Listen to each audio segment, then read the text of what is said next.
सत श्री अकाल जी सारिਆਂ ਨੂੰ एक बार फिर तो स्वागत करते हैं जी ਤੁਹਾਡੇ अपने YouTube channel master 07 exam warrior ਦੇ ਵਿੱਚ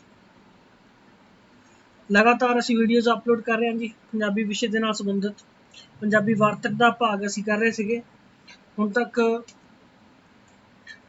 ਵਾਰਤਕ ਦੇ ਜਿਹੜੇ ਪੁਰਾਤਨ ਸਾਡੇ ਜਿਹੜਾ ਮੁੱਢ ਹੈਗਾ ਪੰਜਾਬੀ ਵਾਰਤਕ ਦਾ ਜਿੱਥੋਂ ਪੁਰਾਤਨ ਜਨਮ ਸਾਖੀਆਂ ਤੋਂ ਬਾਅਦ ਜਿਹੜਾ ਸ਼ੁਰੂ ਹੁੰਦਾ ਉਹਦੇ ਬਾਰੇ 'ਚ ਅਸੀਂ ਗੱਲ ਕਰ ਚੁੱਕੇ ਹਾਂ ਜੀ ਵਾਰਤਕ ਕਰਨ ਦੀਆਂ ਵੀਡੀਓਜ਼ ਅਸੀਂ ਅਪਲੋਡ ਕਰ ਚੁੱਕੇ ਹਾਂ ਇਹਦੇ ਇਲਾਵਾ ਪੰਜਾਬੀ ਮਾਸਟਰ ਕੇਡਰ ਦੀ ਪੂਰੀ ਪਲੇਲਿਸਟ ਹੈ ਜੀ ਸਾਡੇ ਚੈਨਲ ਦੇ ਉੱਪਰ ਉੱਥੋਂ ਤੁਸੀਂ देख सकते हो जे तुम चैनल के उपर नवे हो जी तो सबसक्राइब करना ना भुलना बैल आइकन जरूर दबाओ क्योंकि जो भी वीडियो असी अपलोड करिए तो भी अपडेट मिल सके अज जो वार्ताकार जिन्हों की असी गल करन जा रहे हैं जी वो है जी बलराज साहनी ठीक है जी शुरू करते हैं अज की वीडियो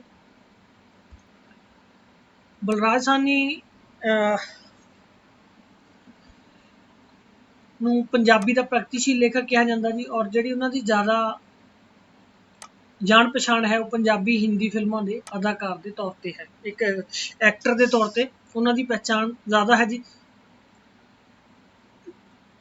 एक लेखक के मुकाबले दे विच मार्क्सवादी विचारधारा के समर्थक मन्निया जाता जी उन्होंने मजदूर किसान गरीब उन्होंने दिली हमदर्दी और प्यार रखने वाले किरतियां दी समस्यावां लई संघर्ष करने वाले पंजाबी साहित्यकार असीं उन्होंने कह सकते हैं कई बार प्रश्न आता जी बलराज साहनी जो किस विचारधारा का लेखक है तो मार्क्सवादी जी विचारधारा वो समर्थक से और कोइंसिडेंटली उन्होंने जो जन्म है वो भी मजदूर दिवस वाले दिन होया सी 1 मई 1913 तो 13 अप्रैल 1973 उन्हों की मौत हुई सी इहदे बारे अगे गल करांगे ठीक है जी उगे भारतीय अदाकार से फिल्मों के एक्टर से और इस तो बिना अंग्रेजी और पंजाबी के लेखक से पहले इंग्लिश के भी उन्होंने लिखा बाद पंजाबी भी लिखना शुरू किया किवें होया वो अगे असीं गल करांगे वीडियो दे विच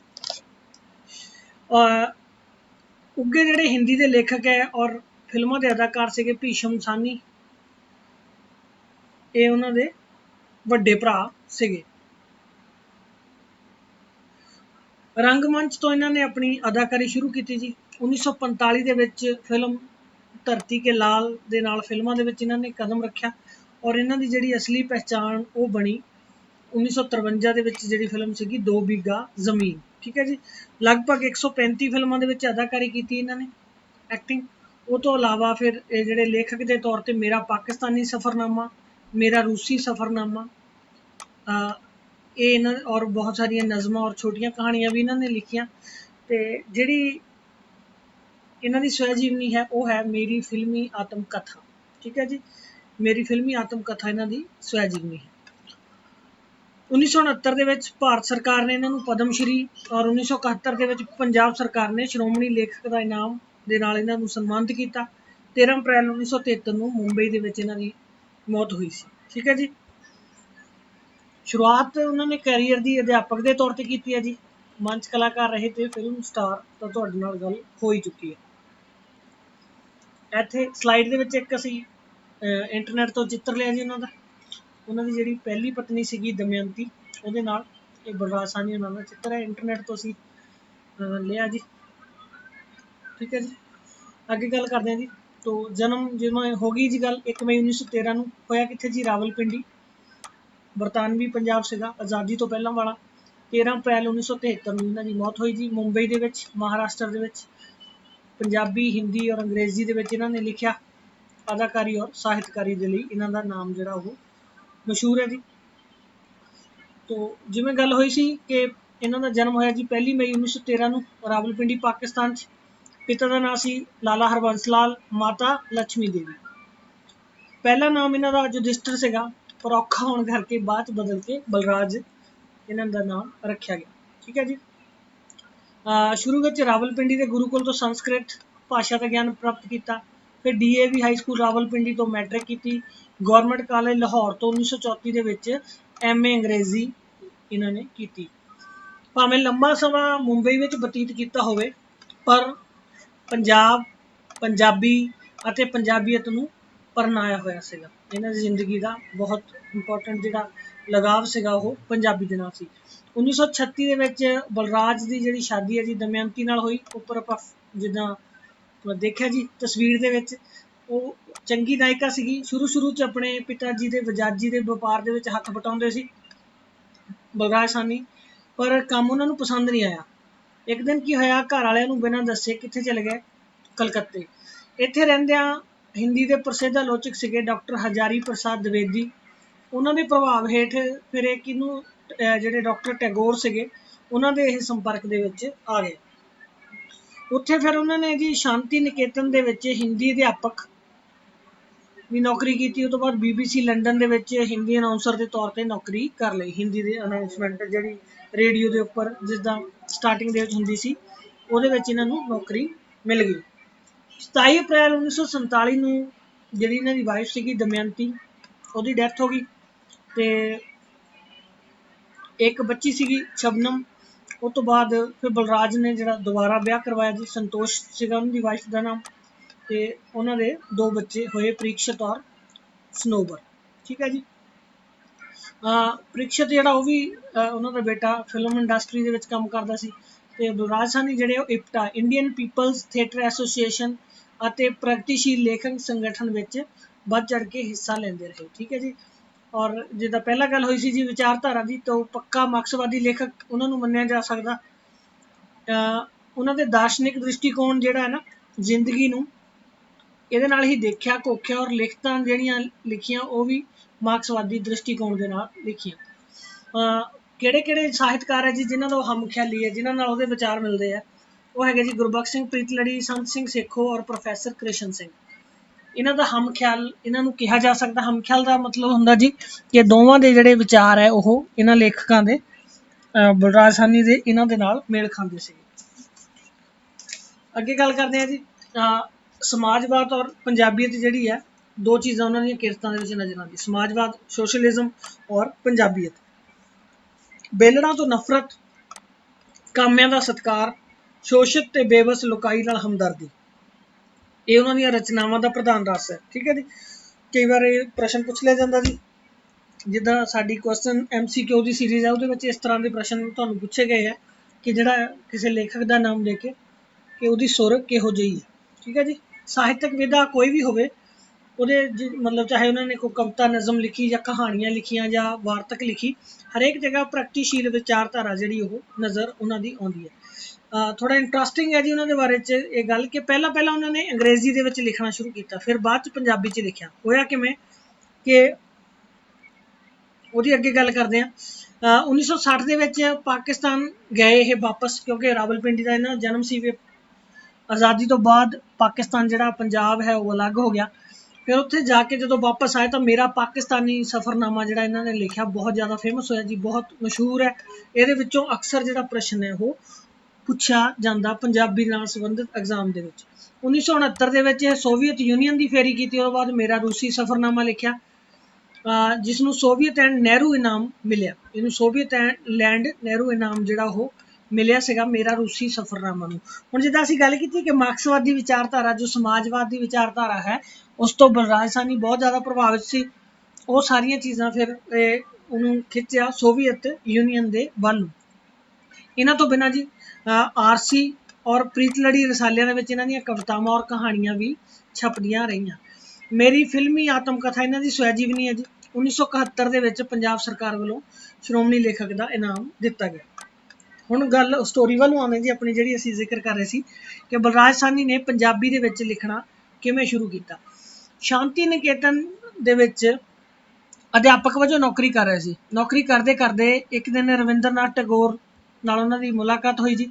ਉੱਥੋਂ ਇਹਨਾਂ ਨੂੰ ਸੋਝੀ ਮਿਲੀ ਕਿ ਆਪਣੀ ਮਾਂ ਬੋਲੀ ਦੀ ਕੀ ਮਹੱਤਤਾ ਹੁੰਦੀ ਹੈ। ਇਹ ਸਾਡੇ ਸਾਰਿਆਂ ਲਈ ਵੀ ਇੰਪੋਰਟੈਂਟ ਹੈ ਜੀ, ਥੋੜ੍ਹਾ ਜਿਹਾ ਧਿਆਨ ਦਿਓ ਇਹਦੇ ਵੱਲ ਨੂੰ। ਇੱਕ ਦਿਨ ਸਾਲਾਨਾ ਹਿੰਦੀ ਸੰਮੇਲਨ ਸੀਗਾ, ਉਹਦਾ ਸੱਦਾ ਦੇਣ ਦੇ ਲਈ ਬਲਰਾਜ ਸਾਹਨੀ ਟੈਗੋਰ ਉਹਨਾਂ ਦੇ ਕੋਲ ਗਿਆ। ਟੈਗੋਰ ਨੇ ਉਹਨਾਂ ਨੂੰ ਪੁੱਛਿਆ ਕਿ ਪੜ੍ਹਾਉਣ ਤੋਂ ਇਲਾਵਾ ਹੋਰ ਕੀ ਕਰਦਾ। ਸਾਹਨੀ ਨੇ ਜਵਾਬ ਦਿੱਤਾ ਕਿ ਉਹ ਹਿੰਦੀ ਦੀਆਂ ਕਹਾਣੀਆਂ ਲਿਖਦਾ ਹੈ ਜੋ ਪ੍ਰਸਿੱਧ ਮੈਗਜ਼ੀਨ ਵਿੱਚ ਛਪਦੀਆਂ ਹਨ। ਹੁਣ ਗੱਲ ਨੂੰ ਸਮਝੋ, ਹੈ ਨਾ, ਉਹ ਹਿੰਦੀ ਦੀਆਂ ਲਿਖਦਾ, ਮੈਗਜ਼ੀਨ ਦੇ ਵਿੱਚ ਛਪਦੀਆਂ। ਹੁਣ ਟੈਗੋਰ ਦਾ ਅੱਗੇ ਕੀ ਜਵਾਬ ਹੈ? ਕਹਿੰਦਾ ਪਰ ਤੁਸੀਂ ਤਾਂ ਪੰਜਾਬੀ ਹੋ, ਤੁਹਾਡੀ ਬੋਲੀ ਹਿੰਦੀ ਨਹੀਂ ਹੈ। ਟੈਗੋਰ ਦੇ ਪੁੱਛੇ ਪ੍ਰਸ਼ਨ ਦੇ ਜਵਾਬ ਵਿੱਚ ਬਲਰਾਜ ਨੇ ਕਿਹਾ ਹੁਣ ਦੇਖੋ ਬੰਦਾ ਕੀ ਕੋਸ਼ਿਸ਼ ਕਰਦਾ, ਆਪਣੇ ਆਪ ਨੂੰ ਡਿਫੈਂਡ ਕਰਨ ਦੀ ਕੋਸ਼ਿਸ਼ ਕਰ ਰਿਹਾ। ਹੁਣ ਕਿਵੇਂ ਡਿਫੈਂਸਿਵ ਹੋ ਗਿਆ ਬਲਰਾਜ, ਆਪਣੇ ਆਪ ਨੂੰ ਕਿਵੇਂ ਡਿਫੈਂਡ ਕਰਦਾ, ਕਹਿੰਦਾ ਹਿੰਦੀ ਤਾਂ ਕੌਮੀ ਭਾਸ਼ਾ ਹੈ, ਮੈਂ ਕਿਸੇ ਖੇਤਰੀ ਭਾਸ਼ਾ ਵਿੱਚ ਕਿਉਂ ਲਿਖਾਂ। ਮਤਲਬ ਕਿ ਪੰਜਾਬੀ ਨੂੰ ਛੋਟਾ ਸਮਝ ਰਿਹਾ ਔਰ ਹਿੰਦੀ ਨੂੰ ਜਿਹੜਾ ਉਹ ਵੱਡੀ ਭਾਸ਼ਾ, ਕੌਮੀ ਭਾਸ਼ਾ ਸਮਝ ਰਿਹਾ ਸੀ ਵੀ ਜੇ ਮੈਂ ਹਿੰਦੀ 'ਚ ਲਿਖੂੰਗਾ ਤਾਂ ਮੈਨੂੰ ਜ਼ਿਆਦਾ ਲੋਕ ਪੜ੍ਹਨਗੇ, ਪੰਜਾਬੀ ਜਿਹੜੀ ਉਹ ਖੇਤਰੀ ਭਾਸ਼ਾ ਹੈ। ਔਰ ਟੈਗੋਰ ਨੇ ਬੜਾ ਅੱਛਾ ਜਵਾਬ ਦਿੱਤਾ, ਉਹਨੇ ਕਿਹਾ ਜੀ ਮੈਂ ਤਾਂ ਬੰਗਾਲੀ ਦੇ ਵਿੱਚ ਲਿਖਦਾ, ਇਹ ਵੀ ਤਾਂ ਖੇਤਰੀ ਭਾਸ਼ਾ ਹੈ। ਹੁਣ ਉਹਨੂੰ ਬਲਰਾਜ ਨੂੰ ਥੋੜਾ ਘਬਰਾਹਟ ਹੋ ਗਈ ਵੀ ਹੁਣ, ਕਿਉਂਕਿ ਉਹ ਸਮਝ ਰਿਹਾ ਸੀ ਨਾ ਵੀ ਖੇਤਰੀ ਭਾਸ਼ਾ 'ਚ ਲਿਖਣ ਵਾਲੇ ਛੋਟੇ ਹੁੰਦੇ ਆ, ਜਿਹੜਾ ਕੌਮੀ ਭਾਸ਼ਾ 'ਚ ਲਿਖਦਾ ਉਹ ਵੱਡਾ ਹੁੰਦਾ। ਪਰ ਟੈਗੋਰ ਦਾ ਜਿਹੜਾ ਬਹੁਤ ਵੱਡਾ ਨਾਂ ਸੀ ਸਾਹਿਤ ਦੇ ਵਿੱਚ, ਇਸ ਗੱਲ ਦਾ, ਤੇ ਜਦੋਂ ਟੈਗੋਰ ਨੇ ਉਹਨਾਂ ਦੀ ਗੱਲ ਨੂੰ ਕਾਊਂਟਰ ਕੀਤਾ ਤੇ ਇੰਪੈਕਟ ਉਹਨਾਂ ਦੇ ਉੱਪਰ ਇਸ ਗੱਲ ਦਾ ਪਿਆ, ਫਿਰ ਘਬਰਾਹਟ ਮਹਿਸੂਸ ਹੋਈ। ਅੱਛਾ ਹੁਣ ਕੀ ਕਹਿੰਦੇ ਆ, ਕਹਿੰਦਾ ਪੰਜਾਬੀ ਤਾਂ ਭਾਸ਼ਾ ਹੀ ਨਹੀਂ। ਹੁਣ ਦੇਖੋ ਬੰਗਾਲੀ ਖੇਤਰੀ ਭਾਸ਼ਾ ਹੈ, ਹਿੰਦੀ ਕੌਮੀ ਭਾਸ਼ਾ। ਹੁਣ ਬਲਰਾਜ ਦੀ ਕੀ ਕੋਸ਼ਿਸ਼ ਹੈ ਕਿ ਪੰਜਾਬੀ ਨੂੰ ਜਿਹੜਾ ਉਹ ਬੰਗਾਲੀ ਤੋਂ ਵੀ ਮੈਂ ਥੱਲੇ ਲਿਆਵਾਂ, ਉਹਨੂੰ ਖੇਤਰੀ ਭਾਸ਼ਾ ਵੀ ਨਾ ਰਹਿਣ ਦੇਵਾਂ। ਇਹ ਇੱਕ ਉਪਬੋਲੀ ਹੈ ਹਿੰਦੀ ਭਾਸ਼ਾ ਦੀ, ਉਹ ਕਹਿੰਦਾ ਹਿੰਦੀ ਭਾਸ਼ਾ ਦੀ ਉਪਬੋਲੀ ਹੈ। ਪਰ ਟੈਗੋਰ ਉਹਦੇ ਨਾਲ ਸਹਿਮਤ ਨਹੀਂ ਸੀਗਾ। ਉਹਨੇ ਕਿਆ ਕੀਤਾ, ਉਹਨੇ ਪੰਜਾਬੀ ਸਾਹਿਤ ਦੀ ਵਿਸ਼ਾਲਤਾ ਔਰ ਅਮੀਰੀ ਬਾਰੇ ਉਹਨੂੰ ਸਮਝਾਇਆ। ਉਹਨੇ ਇਹ ਕਿਹਾ ਕਿ ਜਿਸ ਭਾਸ਼ਾ ਵਿੱਚ ਗੁਰੂ ਨਾਨਕ ਜਿਹੇ ਮਹਾਨ ਕਵੀ ਨੇ ਰਚਨਾ ਕੀਤੀ ਹੋਵੇ, ਨਿਗੂਣੀ ਕਿਵੇਂ ਹੋ ਸਕਦੀ ਹੈ। ਫਿਰ ਟੈਗੋਰ ਨੇ ਗੁਰੂ ਨਾਨਕ ਜੀ ਦੀ ਜਿਹੜੀ ਆਰਤੀ ਹੈ ਗਗਨ ਮੈਂ ਥਾਲ, ਉਹ ਵਾਲੀ ਉਹਨਾਂ ਨੂੰ ਸੁਣਾਈ। ਫਿਰ ਟੈਗੋਰ ਦੀਆਂ ਗੱਲਾਂ ਨਾਲ ਅਸਹਿਮਤ ਸੀਗਾ ਬਲਰਾਜ, ਉਹ ਹਿੰਦੀ 'ਚ ਲਿਖਣਾ ਚਾਹੁੰਦਾ ਸੀ ਪਰ ਹੁਣ ਟੈਗੋਰ ਦੇ ਸਾਹਮਣੇ ਤਾਂ ਬੋਲ ਨਹੀਂ ਸਕਦਾ ਸੀਗਾ। ਫਿਰ ਉੱਠ ਕੇ ਜਾਣ ਲੱਗਿਆ। ਫਿਰ ਟੈਗੋਰ ਨੇ ਕੀ ਕਿਹਾ, ਹੁਣ ਦੇਖੋ ਐਂਡ ਦੇ ਵਿੱਚ ਬਹੁਤ ਬੇਟਾ ਇੰਪੋਰਟੈਂਟ ਚੀਜ਼ ਹੈ, ਇਹਨੂੰ ਤੁਸੀਂ ਜ਼ਰੂਰ ਆਪਣੀ ਜ਼ਿੰਦਗੀ ਦੇ ਵਿੱਚ ਨੋਟ ਰੱਖਿਓ ਜਿੱਥੇ ਵੀ ਤੁਸੀਂ ਜਾਓਗੇ। ਜਿਸ ਤਰ੍ਹਾਂ ਤੁਸੀਂ ਪੰਜਾਬੀ ਵਿਸ਼ੇ ਦੇ ਟੀਚਰ ਬਣੋ ਕੱਲ੍ਹ ਨੂੰ, ਤਾਂ ਬੱਚਿਆਂ ਦੇ ਦਿਮਾਗ ਦੇ ਵਿੱਚ ਜ਼ਰੂਰ ਇਹ ਚੀਜ਼ ਤੁਸੀਂ ਵੀ ਪਾਇਓ ਜਿਹੜੀ ਟੈਗੋਰ ਨੇ ਬਲਰਾਜ ਸਾਹਨੀ ਦੇ ਦਿਮਾਗ 'ਚ ਪਾਈ ਸੀ। ਉਹਨੇ ਕੀ ਕਿਹਾ, ਕਹਿੰਦਾ ਜਿਵੇਂ ਇੱਕ ਵੇਸ਼ਿਆ ਦੁਨੀਆ ਦੀ ਸਾਰੀ ਦੌਲਤ ਕਮਾਉਣ ਪਿੱਛੋਂ ਵੀ ਇੱਜ਼ਤ ਪ੍ਰਾਪਤ ਨਹੀਂ ਕਰ ਸਕਦੀ, ਉਸੇ ਤਰ੍ਹਾਂ ਜਦੋਂ ਤੁਸੀਂ ਸਾਰੀ ਜ਼ਿੰਦਗੀ ਕਿਸੇ ਹੋਰ ਭਾਸ਼ਾ ਵਿੱਚ ਲਿਖਦੇ ਰਹੋ, ਨਾ ਤਾਂ ਤੁਹਾਡੇ ਆਪਣੇ ਲੋਕ ਤੁਹਾਨੂੰ ਆਪਣਾ ਸਮਝਣਗੇ, ਨਾ ਹੀ ਉਹ ਲੋਕ ਜਿਨ੍ਹਾਂ ਦੀ ਭਾਸ਼ਾ ਵਿੱਚ ਤੁਸੀਂ ਲਿਖਦੇ ਹੋ। ਹੁਣ ਦੇਖੋ ਜਦੋਂ ਅਸੀਂ ਆਪਣੀ ਭਾਸ਼ਾ 'ਚ ਨਹੀਂ ਲਿਖ ਰਹੇ ਤਾਂ ਜਿਹੜੇ ਸਾਡੇ ਲੋਕ ਹੈ ਉਹ ਤਾਂ ਸਾਨੂੰ ਆਪਣਾ ਸਮਝਣਗੇ ਨਹੀਂ, ਉਹ ਸਾਨੂੰ ਬੇਗਾਨਾ ਸਮਝੂਗੇ ਵੀ ਇਹ ਤਾਂ ਦੂਜਿਆਂ ਦੀ ਬੋਲੀ 'ਚ ਲਿਖਦਾ। ਹੁਣ ਜਦੋਂ ਅਸੀਂ ਦੂਸਰਿਆਂ ਦੀ ਬੋਲੀ 'ਚ ਲਿਖ ਰਹੇ ਹਾਂ, ਉਹ ਲੋਕ ਤਾਂ ਪਹਿਲਾਂ ਹੀ ਸਾਡੇ ਨਹੀਂ ਹੈਗੇ, ਉਹ ਵੀ ਸਾਨੂੰ ਬੇਗਾਨਾ ਹੀ ਸਮਝੂਗੇ। ਠੀਕ ਹੈ ਜੀ। ਉਦਾਹਰਣ ਬਹੁਤ ਉਹਨਾਂ ਨੇ ਅੱਛੀ ਦਿੱਤੀ ਹੈ ਵੇਸ਼ਿਆ ਦੀ, ਕਿ ਜਿੱਦਾਂ ਵੇਸ਼ਿਆ ਦੌਲਤ ਤਾਂ ਬਹੁਤ ਕਮਾ ਸਕਦੀ ਹੈ ਪਰ ਇੱਜ਼ਤ ਪ੍ਰਾਪਤ ਨਹੀਂ ਕਰ ਸਕਦੀ। ਅੱਗੇ ਉਹਨਾਂ ਨੇ ਕਿਹਾ ਜੀ ਕਿ ਬਾਹਰਲੇ ਲੋਕਾਂ ਨੂੰ ਜਿੱਤਣ ਲਈ ਪਹਿਲਾਂ ਤੁਹਾਨੂੰ ਆਪਣੇ ਲੋਕਾਂ ਦਾ ਦਿਲ ਜਿੱਤਣਾ ਪਵੇਗਾ। ਜੇ ਤੁਸੀਂ ਬਾਹਰਲਿਆਂ ਨੂੰ ਜਿੱਤਣਾ ਚਾਹੁੰਦੇ ਹੋ ਜੀ, ਪਹਿਲਾਂ ਆਪਣੇ ਲੋਕਾਂ ਦਾ ਦਿਲ ਜਿੱਤੋ। ਠੀਕ ਹੈ ਜੀ। ਘਰੇ ਇੱਜ਼ਤ ਹੋਊਗੀ ਤਾਂ ਹੀ ਬਾਹਰ ਇੱਜ਼ਤ ਹੁੰਦੀ ਹੈ। ਫਿਰ ਗੁਰਦੇਵ ਟੈਗੋਰ ਅਤੇ ਹੋਰ ਜਿਹੜੇ ਬਜ਼ੁਰਗ ਸੀਗੇ ਜੀ, ਉਹਨਾਂ ਦੇ ਮਸ਼ਵਰੇ ਨੂੰ ਮੰਨ ਕੇ ਉਹਨੇ ਪੰਜਾਬੀ ਭਾਸ਼ਾ ਦੇ ਵਿੱਚ ਲਿਖਣਾ ਸ਼ੁਰੂ ਕੀਤਾ। ਫਿਰ ਇੰਨਾ ਭਰਪੂਰ ਔਰ ਲਗਾਤਾਰ ਲਿਖਿਆ ਕਿ ਕੁਝ ਹੀ ਵਰ੍ਹਿਆਂ ਵਿੱਚ ਉਹਦੀ ਗਿਣਤੀ ਪੰਜਾਬੀ ਦੇ ਚੋਟੀ ਦੇ ਸਾਹਿਤਕਾਰਾਂ ਵਿੱਚ ਹੋਣ ਲੱਗੀ। ਫਿਰ ਉਹਨੇ ਇੰਨਾ ਅੱਛਾ ਪੰਜਾਬੀ ਦੇ ਵਿੱਚ ਲਿਖਿਆ। ਉਸ ਪ੍ਰੇਰਨਾ ਤੋਂ ਬਾਅਦ ਉਹ ਬਰਨਾਰਡ ਸ਼ਾਹ ਵਾਂਗ ਕਲਮ ਨਾਲ ਲਿਖਣ ਦੀ ਥਾਂ ਆਪਣੇ ਵਿਚਾਰਾਂ ਨੂੰ ਸਿੱਧਾ ਪੰਜਾਬੀ ਟਾਈਪਰਾਈਟਰ ਤੇ ਆਪਣੇ ਹੱਥੀਂ ਟਾਈਪ ਕਰ ਲੈਂਦਾ ਸੀ। ਕਲਮ ਨਾਲ ਨਹੀਂ ਲਿਖਦਾ ਸੀ ਬਲਰਾਜ ਸਾਹਨੀ, ਕੀ ਕਰਦਾ ਸੀ, ਟਾਈਪਿੰਗ ਕਰ ਲਿਆ ਕਰਦਾ ਸੀ। ਅੱਜ ਕੱਲ੍ਹ ਵੀ ਜੇ ਤੁਸੀਂ ਕੋਈ ਸਾਹਿਤ ਦੀ ਵਿਧਾ ਲਿਖਣਾ ਚਾਹੁੰਦੇ ਹੋ ਤਾਂ ਇਹ ਜਿਹੜਾ ਜ਼ਿਆਦਾ ਅੱਛਾ ਤਰੀਕਾ, ਮੋਬਾਈਲ ਫੋਨ ਦੇ ਆਉਣ ਦੇ ਨਾਲ ਕਲਮ ਦੀ ਬਜਾਏ ਟਾਈਪਿੰਗ ਦੇ ਨਾਲ ਤੁਸੀਂ ਲਿਖਦੇ ਹੋ। ਪ੍ਰੋਫੈਸਰ ਨਵ ਸੰਗੀਤ ਸਿੰਘ ਇੱਕ ਲੇਖ ਵਿੱਚ ਲਿਖਦੇ ਆ ਜੀ ਕਿ ਬਲਰਾਜ ਸਾਹਨੀ ਨੂੰ ਅੰਗਰੇਜ਼ੀ, ਉਰਦੂ, ਹਿੰਦੀ ਅਤੇ ਪੰਜਾਬੀ ਭਾਸ਼ਾਵਾਂ ਵਿੱਚ ਇੱਕੋ ਜਿਹਾ ਅਬੂਰ ਹਾਸਲ ਸੀ। ਅਬੂਰ ਦਾ ਹਾਸਲ ਹੋਣ ਦਾ ਅਰਥ ਹੈ ਜੀ ਕਿ ਉਹਨਾਂ ਦੀ ਜਿਹੜੀ ਪਕੜ ਸੀਗੀ, ਜਿੰਨਾ ਉਹ ਅੱਛਾ ਪੰਜਾਬੀ ਭਾਸ਼ਾ ਦੇ ਵਿੱਚ ਲਿਖ ਸਕਦੇ ਸੀ ਉਨਾ ਹੀ ਅੱਛਾ ਜਿਹੜਾ ਅੰਗਰੇਜ਼ੀ, ਉਰਦੂ ਔਰ ਹਿੰਦੀ ਵਿੱਚ ਵੀ। ਪਰ ਉਸਨੇ ਟੈਗੋਰ ਤੋਂ ਪ੍ਰੇਰਨਾ ਕਾਰਨ ਜ਼ਿਆਦਾਤਰ ਕਿਹਦੇ ਵਿੱਚ ਲਿਖਿਆ, ਫਿਰ ਉਹਨੇ ਪੰਜਾਬੀ 'ਚ ਲਿਖਿਆ। ਜਦੋਂ ਉਹਦੇ ਇਹ ਗੱਲ ਸਮਝ ਆ ਗਈ, ਉਸਨੇ ਖੁਦ ਪੰਜਾਬੀ ਵਿੱਚ ਲਿਖ ਕੇ ਫਿਰ ਆਪਣੇ ਲਿਖੇ ਹੋਏ ਦਾ ਦੂਜੀਆਂ ਭਾਸ਼ਾਵਾਂ ਵਿੱਚ ਅਨੁਵਾਦ ਕੀਤਾ। ਹੁਣ ਦੇਖੋ ਕਿੰਨੀ ਅੱਛੀ ਚੀਜ਼ ਹੈ। ਸਾਡੀ ਕੋਸ਼ਿਸ਼ ਤਾਂ ਇਹੀ ਹੈ ਨਾ ਕਿ ਜਿਹੜੀ ਲਿਖਤ ਹੈ ਉਹ ਜ਼ਿਆਦਾ ਤੋਂ ਜ਼ਿਆਦਾ ਲੋਕਾਂ ਤੱਕ ਪਹੁੰਚੇ। ਹੁਣ ਦੂਜੀਆਂ ਭਾਸ਼ਾਵਾਂ ਨੂੰ ਜ਼ਿਆਦਾ ਲੋਕ ਪੜ੍ਹਦੇ ਆ, ਫਿਰ ਅਸੀਂ ਕੀ ਕਰ ਸਕਦੇ ਹਾਂ, ਆਪਾਂ ਪੰਜਾਬੀ 'ਚ ਲਿਖੀਏ, ਫਿਰ ਉਹਨੂੰ ਦੂਜੀ ਭਾਸ਼ਾ ਵਿੱਚ ਅਨੁਵਾਦ ਕਰ ਦਈਏ, ਉਹਨੂੰ ਜਿਹੜੇ ਜ਼ਿਆਦਾ ਲੋਕ ਉਹ ਜ਼ਿਆਦਾ ਲੋਕਾਂ ਤੱਕ ਵੀ ਤੁਹਾਡੀ ਪਹੁੰਚ ਹੋ ਸਕੇਗੀ। ਉਸਦਾ ਭਾਰਤੀ ਫਿਲਮ ਜਗਤ ਵਿੱਚ ਇੱਕ ਵਿਸ਼ੇਸ਼ ਸਥਾਨ ਸੀਗਾ। ਹੁਣ ਕੁਛ ਉਹਨਾਂ ਦੀਆਂ ਫਿਲਮਾਂ ਦੇ ਨਾਮ ਹੈਗੇ ਜੀ, ਵੈਸੇ ਸਾਡੇ ਨਾਲ ਸੰਬੰਧਿਤ ਨਹੀਂ ਹੈ ਪਰ ਤੁਸੀਂ ਲੇਖਕ ਨੂੰ ਜਾਣਨਾ ਚਾਹੁੰਦੇ ਹੋ ਤਾਂ ਜ਼ਰੂਰ। 2 ਬਿੱਘਾ ਜ਼ਮੀਨ, ਹਮ ਲੋਗ, ਭਾਬੀ, ਹਕੀਕਤ, ਪਰਦੇਸੀ, ਵਕਤ, ਏਕ ਫੂਲ ਦੋ ਮਾਲੀ, ਤਲਾਸ਼, ਸਤਲੁਜ ਦੇ ਕੰਢੇ, ਇਹ ਸ਼ਾਇਦ ਪੰਜਾਬੀ ਹੋਏਗੀ ਫਿਲਮ। ਪੰਜਾਬੀ ਨਾਵਲਕਾਰ ਸਰਦਾਰ ਨਾਨਕ ਸਿੰਘ ਦੇ ਨਾਵਲ ਪਵਿੱਤਰ ਪਾਪੀ ਉੱਤੇ ਇਸੇ ਨਾਂ ਹੇਠ ਹਿੰਦੀ ਫਿਲਮ ਵਿੱਚ ਵੀ ਉਹਨੇ ਯਾਦਗਾਰੀ ਭੂਮਿਕਾ ਨਿਭਾਈ ਸੀ। ਠੀਕ ਹੈ ਜੀ। ਨਾਨਕ ਸਿੰਘ ਦੇ ਪਵਿੱਤਰ ਪਾਪੀ ਨਾਵਲ ਦੇ ਉੱਪਰ ਜਿਹੜੀ ਬਣੀ ਸੀਗੀ ਫਿਲਮ ਉਹਦੇ ਵਿੱਚ। ਹੁਣ ਆਉਂਦੇ ਜੀ ਅਸੀਂ ਉਹਨਾਂ ਦੇ ਸਾਹਿਤ ਵੱਲ ਨੂੰ, ਕਿਹੜੀਆਂ ਚੀਜ਼ਾਂ ਉਹਨਾਂ ਨੇ ਲਿਖੀਆਂ, ਉਹਨਾਂ ਦੀਆਂ ਲਿਖਤਾਂ ਕੀ ਹੈਗੀਆਂ ਉਹਦਾ ਜ਼ਿਕਰ ਕਰਾਂਗੇ। ਬਲਰਾਜ ਸਾਹਨੀ ਨੇ ਕਵਿਤਾ ਵੀ ਲਿਖੀ, ਨਾਟਕ ਵੀ ਲਿਖੇ, ਵਾਰਤਕ ਦਾ ਆਪਾਂ ਜ਼ਿਕਰ ਕਰ ਹੀ ਰਹੇ ਹਾਂ, ਸਫ਼ਰਨਾਮੇ ਲਿਖੇ ਔਰ ਆਪ ਬੀਤੀ ਵੀ ਲਿਖੀ, ਫਿਲਮਾਂ ਸੰਬੰਧੀ ਵੀ ਕੁਝ ਮਹੱਤਵਪੂਰਨ ਉਹਨੇ ਪੁਸਤਕਾਂ ਦੀ ਰਚਨਾ ਕੀਤੀ। ਇਸ ਸੁਹਿਰਦ ਨਿਸ਼ਕਪਟਤਾ, ਵਿਸ਼ਾਲ ਹਿਰਦੇ ਵਾਲੇ, ਅਣਖੀ, ਦ੍ਰਿੜ ਵਿਸ਼ਵਾਸੀ, ਮਿੱਠ ਬੋਲੜੇ, ਸੱਚ ਦੇ ਮਾਰਗ ਉੱਤੇ ਤੁਰਨ ਵਾਲੇ ਮਾਨਵ ਹਿਤੈਸ਼ੀ ਪੰਜਾਬੀ ਨੇ ਪੰਜਾਬੀ ਸਾਹਿਤ ਨੂੰ ਹੇਠ ਲਿਖੀਆਂ ਰਚਨਾਵਾਂ ਦਿੱਤੀਆਂ। ਠੀਕ ਹੈ ਜੀ, ਗੱਲ ਕਰੀਏ ਕਿਹੜੀਆਂ ਰਚਨਾ ਉਹਨਾਂ ਦੀਆਂ। ਤੋ ਹੈ ਜੀ ਉਹਨਾਂ ਦੇ ਵਿੱਚ ਸਭ ਤੋਂ ਫੇਮਸ ਹੈ ਉਹਨਾਂ ਦੀ ਮੇਰਾ ਪਾਕਿਸਤਾਨੀ ਸਫ਼ਰਨਾਮਾ, ਮੇਰਾ ਰੂਸੀ ਸਫ਼ਰਨਾਮਾ, ਇਨਕਲਾਬ ਦਾ ਚਿਹਰਾ। ਹੁਣ ਜਿਹੜੀ ਅਸੀਂ ਮਾਰਕਸਵਾਦ ਦੀ ਗੱਲ ਕਰਦੇ ਸੀ, ਉਹ ਮਾਰਕਸਵਾਦੀ ਜਿਹੜੀ ਵਿਚਾਰ ਹੈਗੇ, ਇਨਕਲਾਬ ਦਾ ਚਿਹਰਾ। ਅੱਗੇ ਹੈ ਜੀ ਯਾਦਾਂ ਦਾ ਝਰੋਖਾ। ਇਸ ਤੋਂ ਬਿਨਾਂ ਜੀ ਯਾਦਾਂ ਦਾ ਝਰੋਖਾ, ਇਤਿਹਾਸ ਦੀ ਪੈੜ, ਸਿਨੇਮਾ ਤੇ ਸਟੇਜ। ਜਿਹੜੀ ਅਸੀਂ ਗੱਲ ਕੀਤੀ ਸੀ ਕਿ ਫਿਲਮੀ ਦੁਨੀਆ ਦੇ ਬਾਰੇ ਚ ਉਹਨਾਂ ਨੇ ਚੀਜ਼ਾਂ ਲਿਖੀਆਂ। ਪੂਰਬ ਦੇ ਨਾਈ, ਕਾਮੇ ਜਿੱਦਾਂ ਹੁਣ ਅਸੀਂ ਗੱਲ ਕਰਦੇ ਸੀ ਮਾਰਕਸਵਾਦੀ ਵਿਚਾਰਧਾਰਾ ਦੀ, ਉਹਦੇ ਨਾਲ ਸੰਬੰਧਿਤ ਹੈ। ਵੇਟਰ ਦੀ ਵਾਰ, ਇਹ ਉਹਨਾਂ ਦਾ ਕਾਵਿ ਸੰਗ੍ਰਹਿ ਜੀ ਬਲਰਾਜ ਸਾਹਨੀ ਦਾ।